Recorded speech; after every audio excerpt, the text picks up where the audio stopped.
કેમ છો ફ્રેન્ડ્સ, પન્નાની રસોઈ ગુજરાતીમાં હું પન્ના તમારું સ્વાગત કરું છું।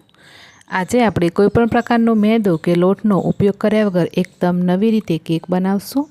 આ કેક બીજા કેક કરતાં ખાવામાં એકદમ સ્વાદિષ્ટ અને એકદમ અલગ જ લાગે છે। તો ચાલો પછી કેક બનાવવાનું શરૂ કરીએ। આજની આપણી કેક બનવાની છે એ કોઈપણ પ્રકારનો મેદો કે લોટ વગર બનવાની છે। તો કંઈક તો લેવું પડશે ને। તો આજે આપણે આ કેક બનાવીશું આ વર્મીસેલી જે પતલી સેવ આવે એનાથી। તો એક પેકેટ લીધું છે મેં, એને તોડી અને સેવની કાઢી આપણે આ રીતે સેવને થોડો એવો ભૂક્કો કરી લેવાનો। ત્યાર પછી આપણે સેવને મેઝર કરીને લેશું। તો આ જે કપ લીધો છે એ 1 કપ ભરી અને આપણે સેવ લીધી છે। હવે એ જ કપથી બધી જ વસ્તુનું માપ કરીને લેશું। તો અહીંયા અડધો કપ આપણે પીસેલી ખાંડ લેવાની, 1 કપ વર્મીસેલી સેવનો ભૂક્કો, અડધો કપ પાવડર શુગર અને અડધો કપ જ મિલ્ક પાવડર લેવાનું છે। તો ફ્રેન્ડ્સ, બધી જ વસ્તુનું મેજર તમે બરાબર સમજી અને પછી લેજો, જેથી કેક એકદમ પરફેક્ટ બને। હવે આપણે આ કેકની અંદર દૂધનો ઉપયોગ કરવાનો છે। તો એ જ કપથી 1 કપ ભરી અને દૂધ લેવાનું। દૂધને આપણે થોડું થોડું કરતા જઈ એડ કરવાનું અને બધું જ મિક્સ કરવાનું છે। તો દૂધને એકસાથે એડ નહીં કરવાનું, થોડું વત્તા ઓછી પણ દૂધ જોઈ શકે છે, પરંતુ પરફેક્ટ મેજરમેન્ટ સાથે જોઈશું। તો આપણે 1 કપ પૂરો ભરી અને આની અંદર દૂધ એડ કરી દીધું છે। તો બધું દૂધ એડ કરી અને બરાબર મિક્સ કરી લેવાનું। તો આની અંદર જે આપણે પીસેલી ખાંડ નાખી એ પણ ઓગળશે, એટલે હમણાં આપણું જે મિક્સ છે એ થોડું એવું આ રીતે ઢીલું બનશે।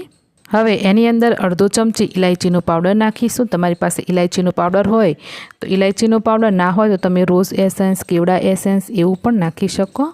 હવે આની અંદર ઘી એડ કરવાનું છે। તો બીજા કેકની અંદર આપણે તેલ એડ કરતા હોઈએ, પરંતુ આ કેકની અંદર તમારે ઘીનો ઉપયોગ કરવાનો છે। તો એ જ કપથી 1/3 કપ જેટલું ઘી લીધું છે। જો તમે ચમચીથી માપો તો 5 ચમચી ભરી અને ઘી છે। તો ઘીને મિક્સ કરી લઈએ બરાબર। તો જ્યાં સુધી ઘી મિક્સ ના થાય ત્યાં સુધી એને બરાબર હલાવતા રહી અને મિક્સ કરી લેવાનું છે। તો હવે કેકને બેક કરવા માટે આપણે કેક ટેનને ગ્રીસ કરી લઈએ। કેક ટેન ના હોય તો તમે કોઈ પણ વાડકી કે તપેલી લઈ શકો।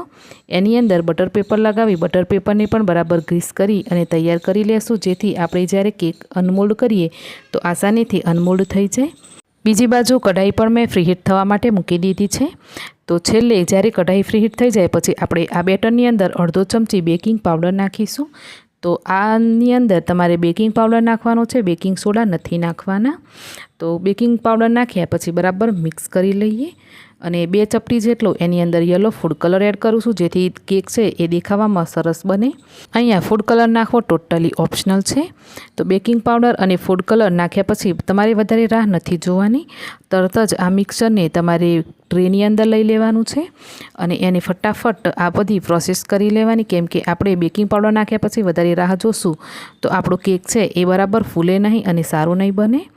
તો બરાબર આપણે આને ટેપ ટેપ કરી લઈએ અને ઉપરથી જે પણ આપણે નાખી અને સજાવવું હોય એ નાખીને સજાવી લઈએ। તો હું અહીંયા થોડી એના ઉપર કોરી વર્મીસેલી સેવ નાખું છું। સેવને કાંટા ચમચીથી થોડી સેટ કરી લેવાની। ત્યાર પછી ઉપરથી કોઈ પણ તમારે મનપસંદગી મુજબ ડ્રાયફ્રૂટ્સ નાખી અને સજાવી લેવાની। મેં અહીંયા બદામ અને પિસ્તા નાખીને કેકને સજાવી લીધી છે અને બીજી બાજુ આપણી કઢાઈ પણ સરસ એવી ગરમ થઈ ગઈ છે। તો એની અંદર આપણે કેક ટેનને સેટ કરી દઈએ। તો અત્યારે કઢાઈ થોડી વધારે પડતી ગરમ છે, એટલે સાવધાનીથી આ પ્રોસેસ કરજો અને એને ઢાંકી અને અડધો કલાક જેટલું આપણે એને બેક થવા દેવાનું છે। તો આ કેકને બેક થતાં તમારે ગેસની ફ્લેમ કઈ રીતની છે એના ઉપર આધાર છે। તો અડધો કલાક પણ લાગી શકે અને 40 મિનિટ જેટલો પણ ટાઈમ લાગી શકે છે। તો મીડિયમ ગેસ ઉપર મેં અડધો કલાક માટે કેકને બેક કરી લીધી છે અને આ રીતે ચક્કુ નાખી અને આપણે ચેક કરીએ તો ચક્કુ એકદમ ક્લીન નીકળ્યું। એનો મતલબ કે કેક આપણી સરસ બેક થઈ ગઈ છે અને તમે જોઈ શકો છો ફ્રેન્ડ્સ કે કેક દેખાવામાં કેટલી સરસ દેખાય છે।